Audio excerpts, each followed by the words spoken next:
Nice. Atmospheric. Yeah, quite a few robots in storage here. Hope they don't activate. There's not much I can do if they do activate. A lot of soldiers shown on the radar, but none of them are on our level, so we can ignore them. If there's something here, it's not a guard.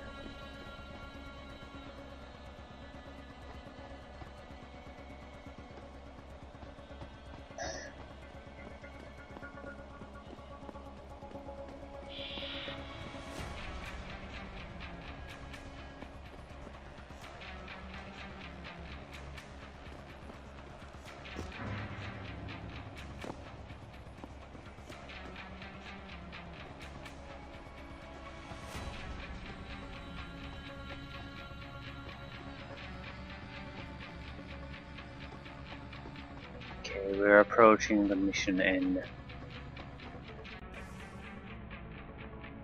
Yeah, huge room, locate mercenary leader.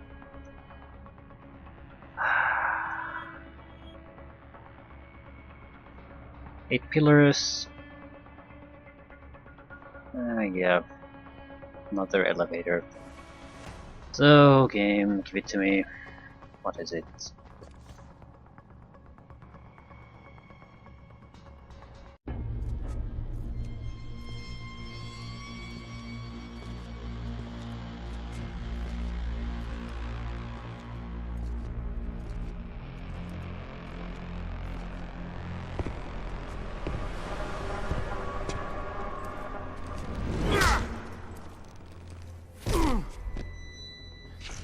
Well, looky here.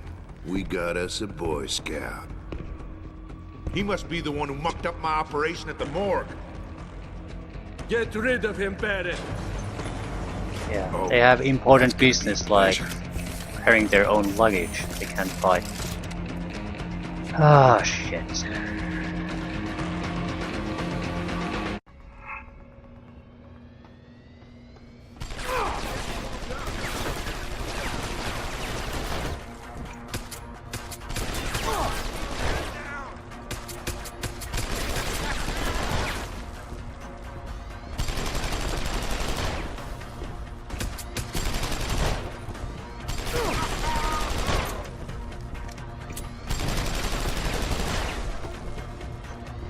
What are you doing, you son of a bitch?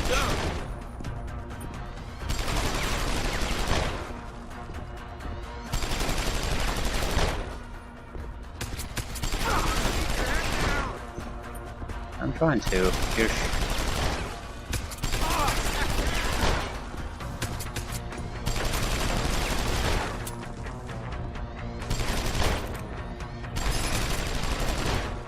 Bombs away, Boy Scout!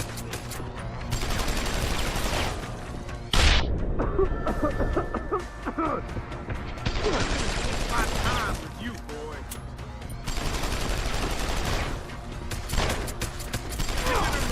Coming here.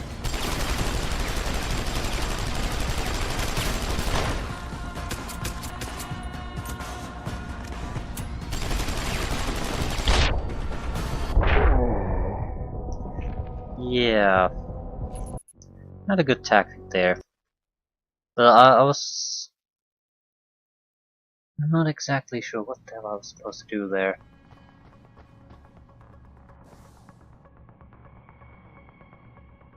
If I go running around carelessly, I'm going to get slaughtered in a few seconds. I hate, by the way, I'm basically giving up my cover and letting some kind of giant piece of shit sneak behind me. So what exactly can we do? I don't think the flashbang's gonna do shit to him. You have a couple of proper grenades. Skip, please. Well, there are some.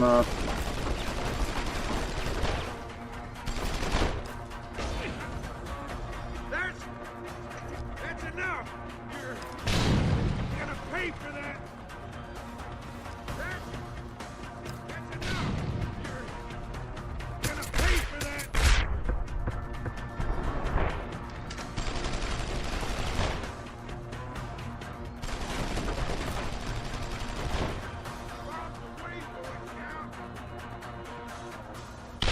Yeah.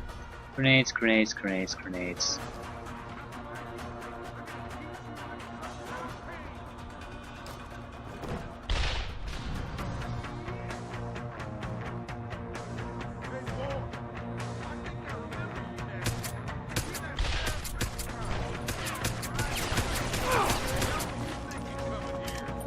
We've gotten quite a few good hits on him.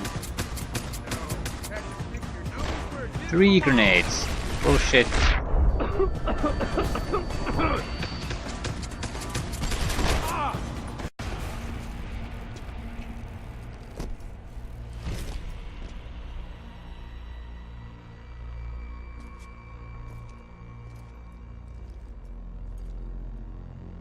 Don't die on me yet. This Boy Scout's got a few questions to ask. Your leader, the one who called you Barrett. Who is he? Why is FEMA sending you after Seraph Industries? FEMA? You think FEMA gives a rat's ass about some rinky-dink biotech corporation's company secrets? You got worse enemies than FEMA. Yeah? Like who? Who? Get to Shanghai. Hengsha Court Gardens.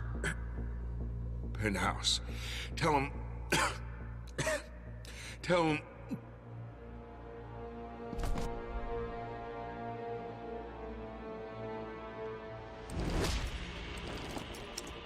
Tell him Barrett sent you straight to hell!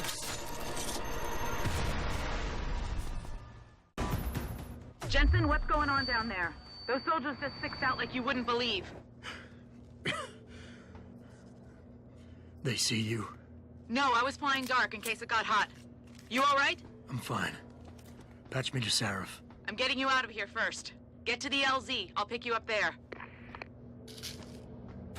Might as well pick up some loot before leaving.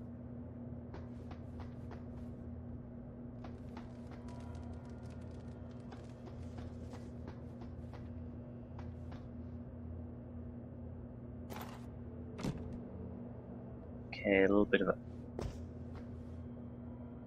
I'm pretty sure there were more containers. I mean the toxic gas and explosive containers here. They all just disappear. Yes, I think they did. Huh. Why would you even bother? Maybe this they basically loaded a different map here and didn't bother to put them in the new map. Don't know. Don't really care either. It's not a big deal. Just odd.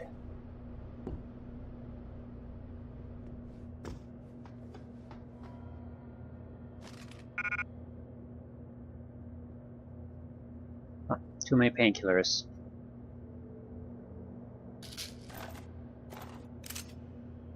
I'm not sure what to do with Typhoon ammo.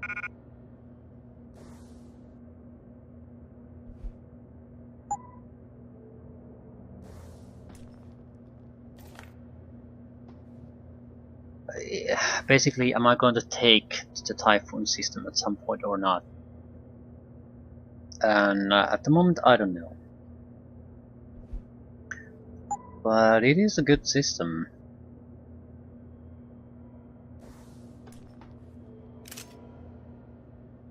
More importantly, I think, ooh, funny, 700 credits. We do want to make another choice. We're gonna put laser system here or not. Okay.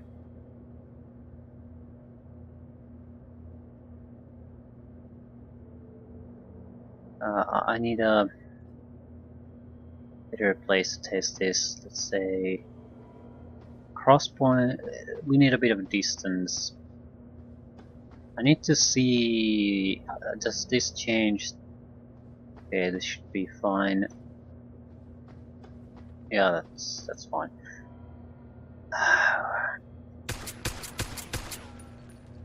Yeah. It pretty much shoots exactly where it needs to shoot.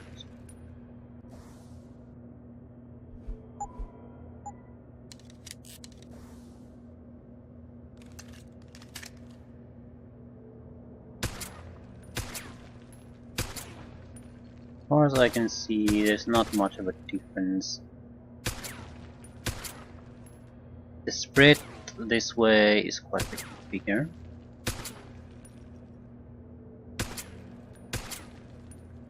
It might shoot a little bit lower though. I think it's good enough. Yeah, it does shoot at a different place. It shoots a bit lower, I think. Because now we can't even see the bullet holes at all during the sight. So in fact, it shoots a couple of millimeters lower, I think.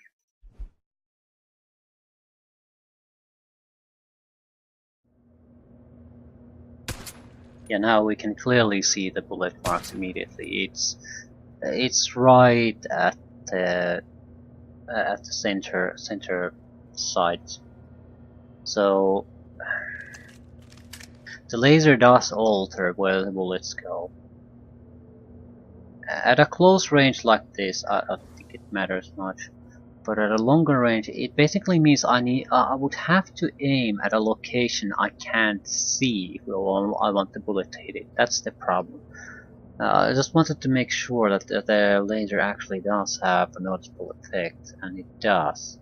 Which means I'm not gonna stick it in the pistol, because I need the bullet to hit where it should hit instead of a little bit lower where the laser seems to be hitting.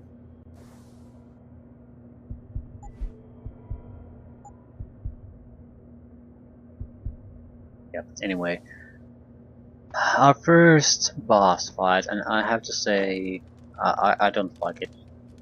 Two reasons. First of all, the cutscene is Adam Jensen in the cutscene acts in a very different manner than the guy you play.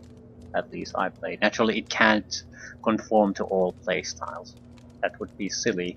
But he's portrayed as a competent security guy, and maybe closer to a secret agent at this point.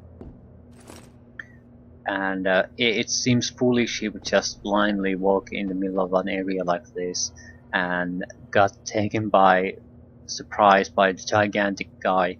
If it would have been the woman who can basically cloak, that would have been a different matter.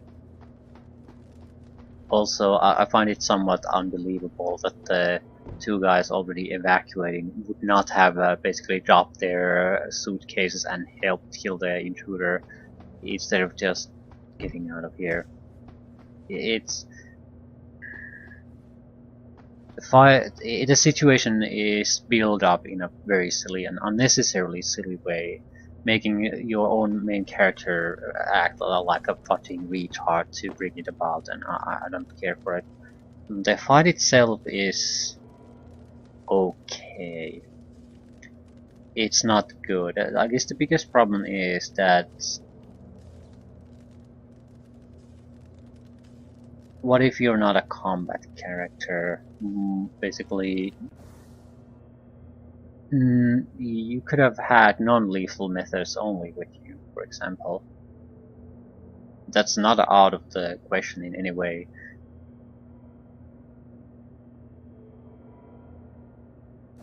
At least here they wrote the toxic barrels and the explosive barrels to get things going a bit. I'm not sure if there's anything other than ammunition. I didn't notice any weapons. Maybe they were in when the guy was still alive. But point being, there's nothing particularly wrong in theory about this fight. It's very average shooter fight, which is sort of the problem, because the game itself is not an average shooter. It has character building paths, well, the content being generic, even if we ignore that, because you can build a stealthy, pacifistic character, and the game actually rewards you from trying to play that way. But clearly the boss fight is a massive exception to that. Basically, you can build a character that is entirely focused on avoiding combat, and then you're forced into a situation where very typical boss fight where all those abilities will not help you in any way. There's no turrets to be hacked or security systems to be turned against it or something. Anything that would basically put those hacking avoiding skills to good use. And I feel the game should try to at least give such options, since it gives such options in character development. Just it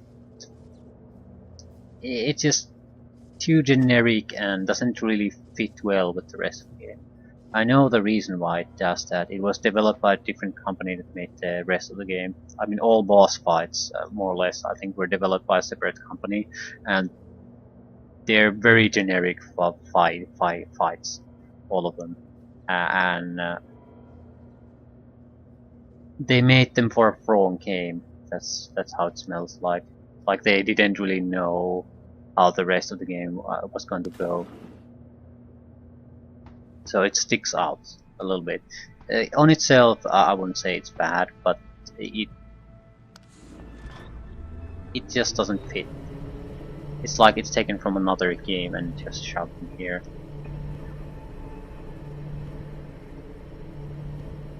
We'll make do. It's not like we're taking a non-lethal route. The pistol is not gonna be good enough sooner or later, though. The Typhoon would be a good in such a situation for two reasons. It's a good weapon on its own, 360 degree arc, range 8 meters. It uses an energy cell, but it's yeah, heavy damage. Deals enough damage to kill any enemy, including all robot types. Basically, if we just take the Typhoon and upgrade it, I think we have a very solid weapon to help us through any boss fights, and we can avoid. It doesn't matter what kind of other weapon systems we take with us. I think a rocket launcher is another one of those, but it takes a huge amount of inventory space. This would not take any inventory space except for the ammunition, so I think it's a lot more sensible choice.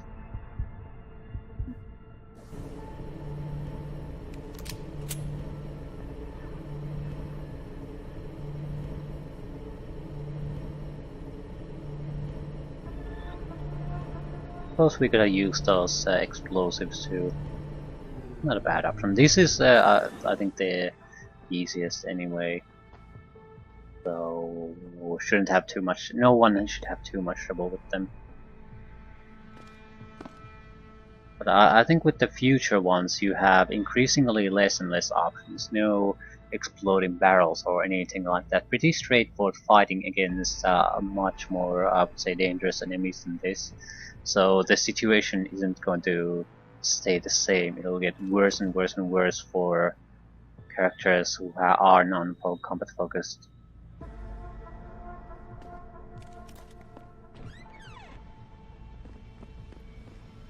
I guess we're ready to go. You ready to get out of here, Jensen? Yeah. Yeah, take us back to Seraph Industries. None too soon, if you ask me. Strap in and hold on.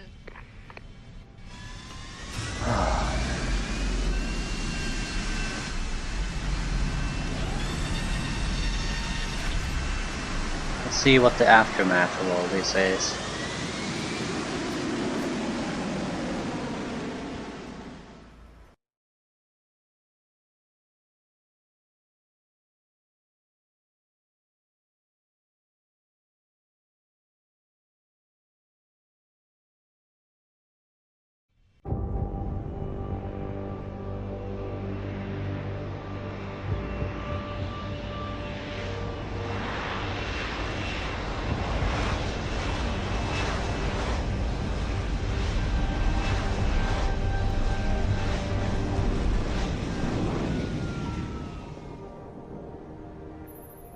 Jensen, I need to speak with you. Meet me in your office right away. I'd love to, Francis, but I have to debrief Seraph first. I suppose you could, or you could hear what I have to say and see if that doesn't change things.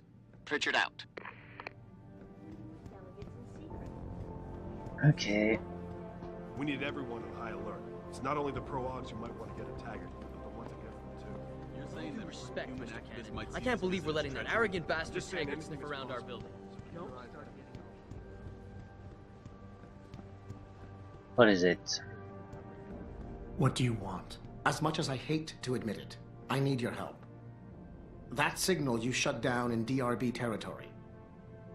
It's been active for almost a year. You're telling me someone outside this company has had access to our network since before the first attack? I've detected intrusions before and shut them down swiftly every time. But whoever designed this particular algorithm is good. Very good. You've told Sarif? See, here's the thing. The intrusions were possible because of a backdoor access into our security system that I never even knew existed. The one Sanders' team used to get inside our plant. I've worked here for 7 years, Jensen, and this is the first time I've seen that particular access route. David Sarif created it specifically to bypass the firewall. He's hiding something, and I think you should find out what it is. Why me? Because, as far as I can tell, Sarif created that access and was streaming a lot of data through it shortly after your ex-girlfriend suggested he hire you. Well, it was worth 1,000 experience points. Okay, let's go talk to Sarah, see what's going on.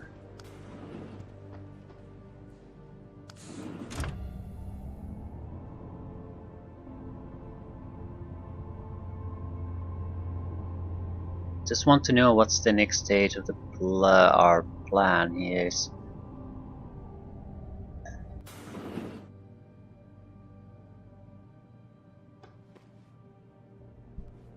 Excuse me. Mr. Jensen, isn't it? Sir, you have that charity dinner? In a moment, Isaiah. I was hoping I might run into you, Mr. Jensen. Bill Taggart. The founder of the Humanity Front. I know who you are. Yes. Yes, I imagine you do. As David Sarif's top security man, I imagine you have quite the file on me. But I assure you, Mr. Jensen, I am devastated by recent events. Really? I do not support what you and your company are doing to mankind. I believe it's extremely dangerous. But abolishing human enhancement technologies will only be achieved through legal means. I'll keep that in mind. This is your first day back since the accident 6 months ago, isn't it? Sir, we have to go. What happened to me was no accident. Ah, my mistake. But it must have been stressful facing down a second incident so soon. I imagine it brought back all kinds of unpleasant memories. Yeah, we'll stay cool. I appreciate your concern, Mr. Taggart, but it was nothing I couldn't handle. I'm a psychologist, Mr. Jensen. I know when a man is hiding behind words. The flesh may heal, but the mind is not always so resilient. You might want to keep that in mind. Now, if you'll be so kind as to excuse me.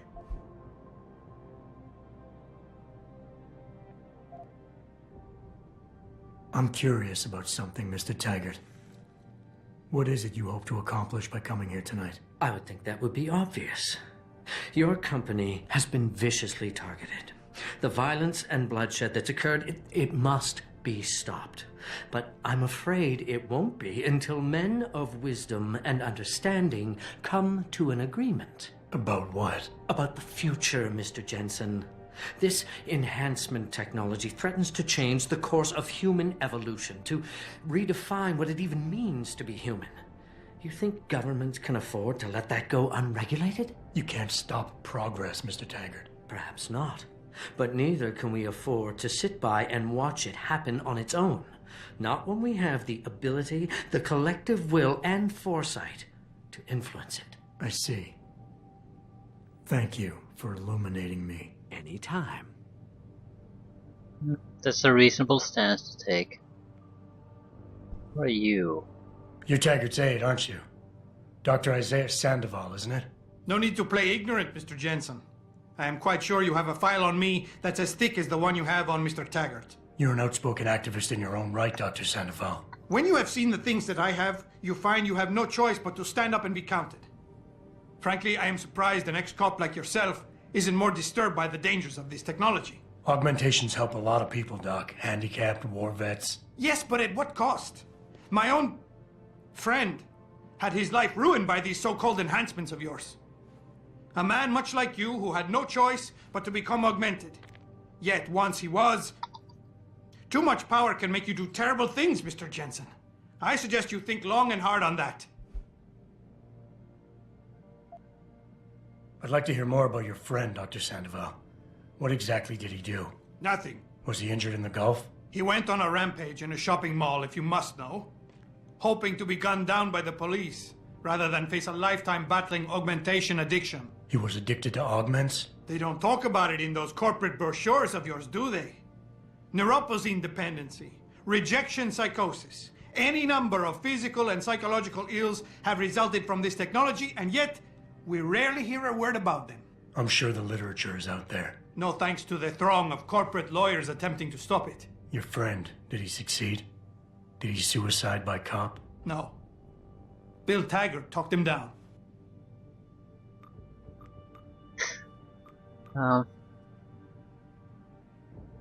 He's clearly not a friend. He's talking about... I think it's Ezekiel. Basically the terrorist we made at the first mission. His record was that he was basically involved in some kind of a shopping mall shooting incident. One of his alternative names is Sandoval. So probably his brother, which would sort of explain why he got so angry about maybe when he assumed that we might threaten his family, because they seem to be successful, good reputation people. So he doesn't want his actions to influence them in any negative way.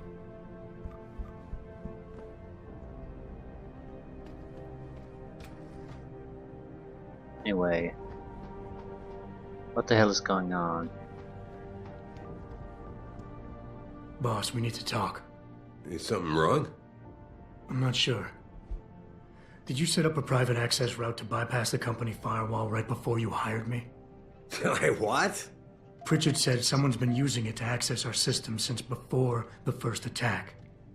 The security measures he and I set in place never stopped them because we didn't even know the loophole existed. Oh, I see. Frank's fixed that, though, right? He has now, but he's wondering why you never mentioned it. Frank's paranoid, Adam. You know that. Can a busy man forget things once in a while? You streamed an awful lot of data through that portal, boss. Right before you brought me on board. Pritchard may be paranoid, but I gotta admit, I'm wondering what was in it too. Yeah, as an ex-cop, I guess you would. But the important thing is you found the hole and plugged it. We're secure now. And the information you uncovered in that FEMA facility may actually help us track these guys. So let's just stay focused on what's important.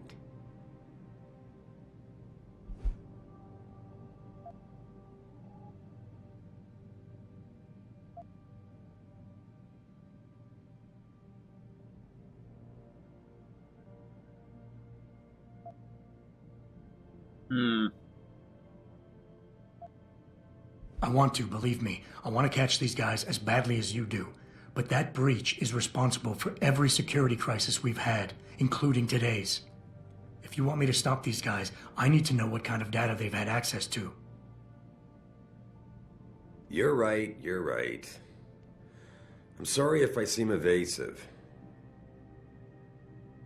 But there's something you're not getting here, Adam. Business is war, with no clear battleground and no rules to keep our enemies honest. In this company, I'm the commander-in-chief, and I have to be ready for anything, and I will do anything to ensure that I am. Now, I hired you because I needed a general I could trust, one who knows how to obey orders.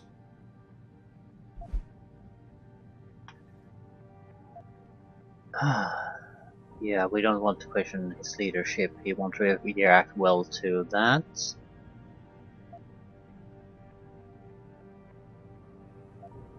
Whoa, don't get me wrong, boss. I'm not questioning your leadership. I'm just concerned that the data you streamed might have been compromised, accessed by the hacker who attacked us. If so, how do you suggest I handle it?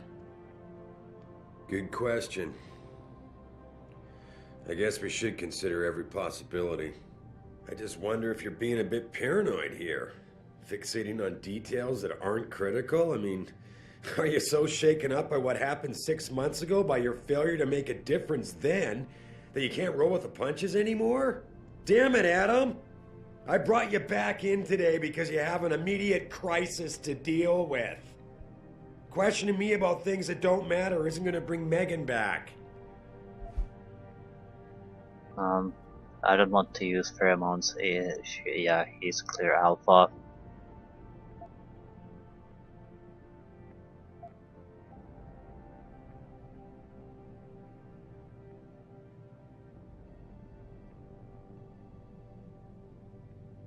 Boss, I never meant to imply... Look, I'll back off, if that's what you want. But when you start dragging Megan into this, it puts me on the defensive. Then get over it. Shake it off and get back to doing your job. I can understand why the mention of Megan's name gets your hackles up. She did break your heart after all. But the data I streamed was a routine, fact-finding check carried out after one of our many late-night discussions, and I don't see how knowing the content of it will make you better equipped for your job. Honestly, Adam, you're starting to appear as jealous as Frank. Just trust me with this one.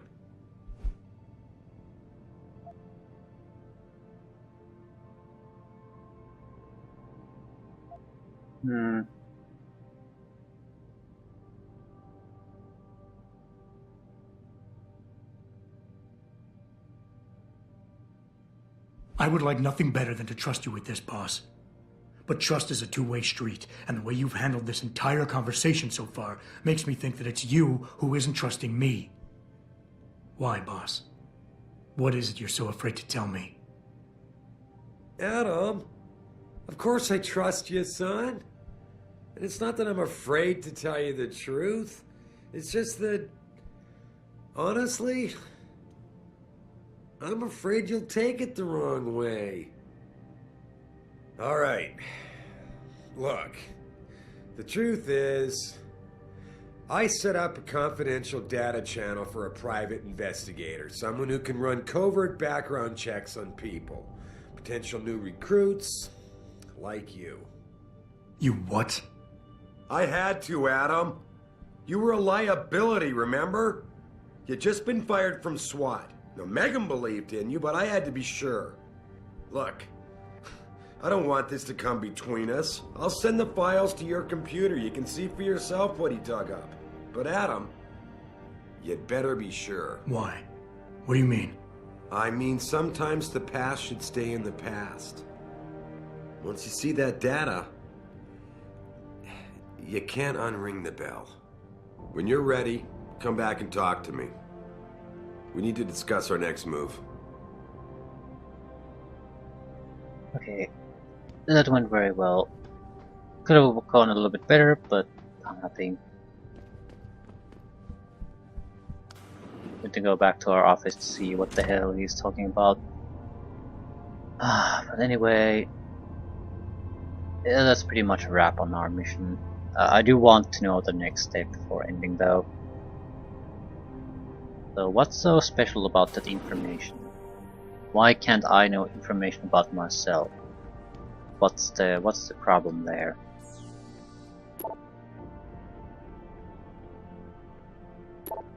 Confidential. Paternity test. From Brent Radford. I had a friend at the Genevieve Labs run the test of the records like you asked. Does your subject know that neither of his parents are his birth parents? That surprised me. The mother was sterile according to these old medical records I dug up, but his dad carries no common phenotypes either. Yeah. Probability of parentage 0%. Okay. Okay, it wasn't easy, but I finally backtracked some of Marjorie and Arthur Jensen's past through their medical files. Arthur Jensen had enough connections through his old Desert Storm buddies turned security consultants have certain records pulled. which is why the family is a ghost, but he couldn't hide Margie's records. For a period of 8 years, Arthur relied on the insurance policy of his then employer, White Helix Labs, to pay his wife's medication. She was on antidepressants since 14 and needed regular prescriptions. When White Helix Labs burned down, all its files and employment records were lost and the Jensens stayed invisible mostly. Here's the thing. One minute Adam doesn't exist, and the next, the Jensens have themselves a bouncing and healthy 5-year-old. That's when they pulled their vanishing act, so on a hunch I sniffed around more and sure enough, Jensen had tried adopting kids from several Michigan agencies, but Margie was deemed unfit as a parent. Next thing you know, they have Adam. There's no real trail saying how he was placed in their hands. Hope that helps. Okay, I found Adam Jensen's psych evaluation following that SWAT incident with the augmented team. I managed to sneak a look at the folder, but I couldn't copy it. At least not yet. I'll be honest with you, the psych eval doesn't paint a pretty picture. It mentions the problems with authority figures, a disregard for the chain of command, and anger management issues and potential PTSD. Here's the thing. When you hired me, you said you wanted me to read between the lines, so here it is. The evaluation reads like fiction. I'm thinking a pissed off superior wanted Jensen off the force and had the evaluation worded to read like just cause. But most of the rank and file I spoke to respected and liked Jensen, though they thought he was a real straight shooter even though the SWAT incident soured his reputation a little. Still, even my source liked him enough to want to keep the psych eval buried.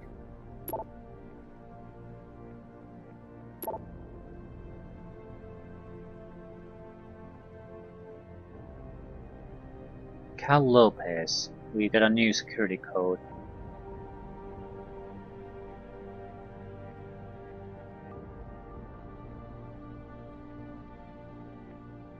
Yeah. Cindy told me a few people's offices have been broken into.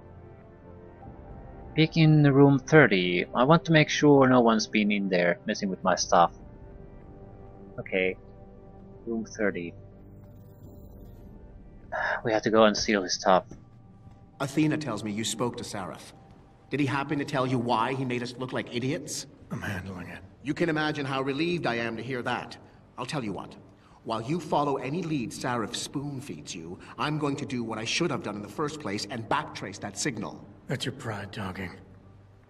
Still, get back to me if you find something. You meant when? Pretty sure I didn't. Well, that was funny. Now, room 30. Where is it?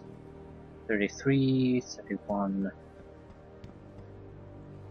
It's gonna be the next one from here.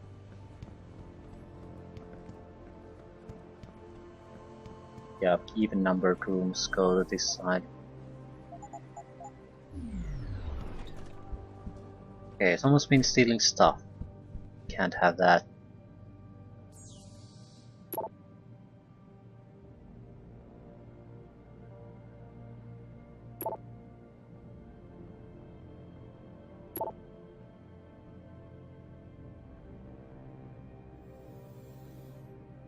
Okay, was there a point to this? Inventory full.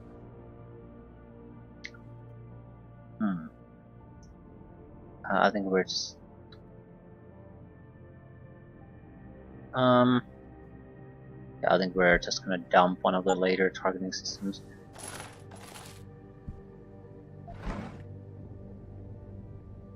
Okay, now he's Cal Lopez's stuff are secure in my pocket. Back to Sheriff. Where the hell is the...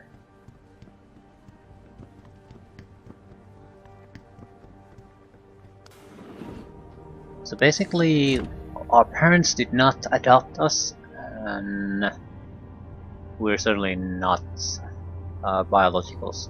Their biological child. White Helix labs were burnt down at the same time we mystically reappeared. We have the property that no one seems to have, that we don't require anti-rejection drugs to our augmentations. So yeah, at this point I'd say there's a decent chance that we were part of something that the White Helix lab was doing.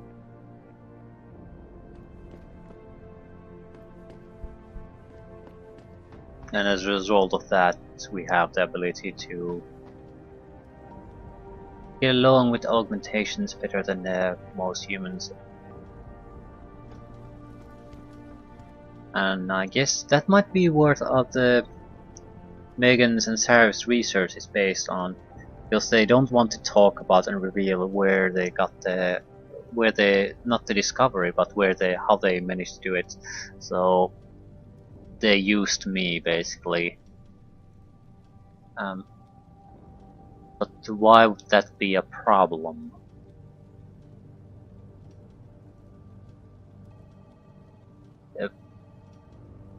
Yeah, it's a shitty thing to do if they don't tell me, but it's not exactly a terrible thing if it required methods that I wasn't even aware of.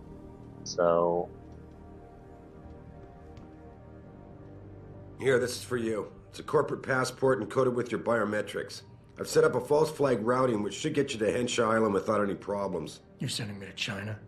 What about FEMA? FEMA's got nothing to do with this, trust me. We'll have better luck in China. How can you say that? I saw the bastard who killed Megan pulling his men out of that facility. I left one of those men dead in its underground storage bay. I know that, Adam. Frank was monitoring the whole thing. So I also know that before he died, that man gave you an address in China. I want you to check it out. That doesn't make any sense. Look, Adam. There's a reason this company's under attack. You think it has to do with the Typhoon or with some other top-secret military project that I haven't told you about? The thought had crossed my mind. Yeah, well, it doesn't. The work Megan's team was doing before they were killed, it was redefining what it means to be human. This company, Seraph Industries, was about to lead mankind to its next stage in human development. Self-controlled evolution. Can't you see how scary that can be to some people? Sure. I also see how lucrative it can be for some others. It's never been about money for me, Adam. But you're right. There are people out there who don't exactly feel the same. Like who? I'm hoping you'll be able to find that answer for us in China. So get going. Farida's prepping the chopper. So, China. Why not? Why the hell not? And we have 2 practice points. We could buy something new. I think there's there comes a point that we should start to invest in damage reduction too. The EMP, grenade protection, electricity protection would be a plus as well.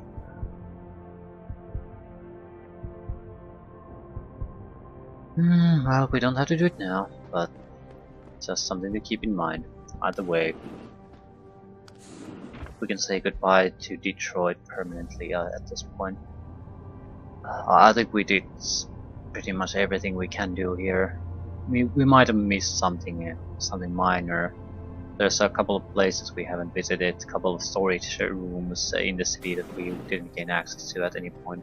But again, minor things, not worth worrying about.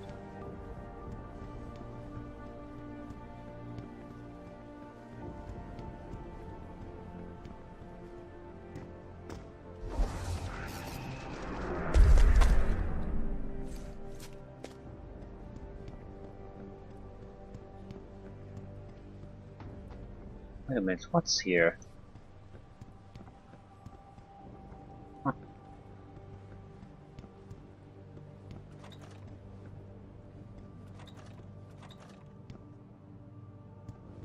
Doesn't look like anything too important.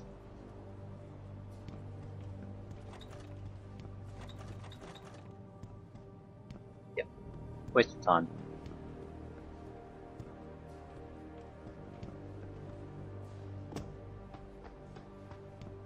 So China waits. There's still the minor area here. We found something there the last time we were. There might have been a refill. Never know.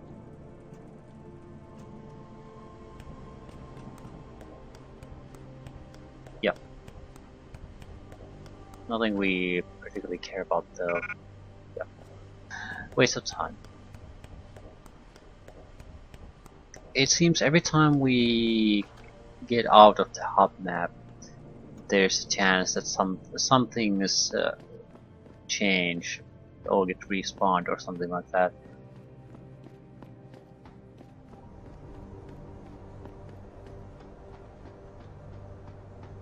Yeah, I guess we're going to China. Hey, Jensen. The boss said you were on your way. You're gonna love Hangsha. You've been there? Used to live there. I spent 3, maybe 4 years working in the upper city, and most of my nights having fun in the lower one. You ready to go? Ready to go, but not yet. Not yet. I've got some things to finish up before we go. Don't take too long. I'm itching to brush up on my Chinese.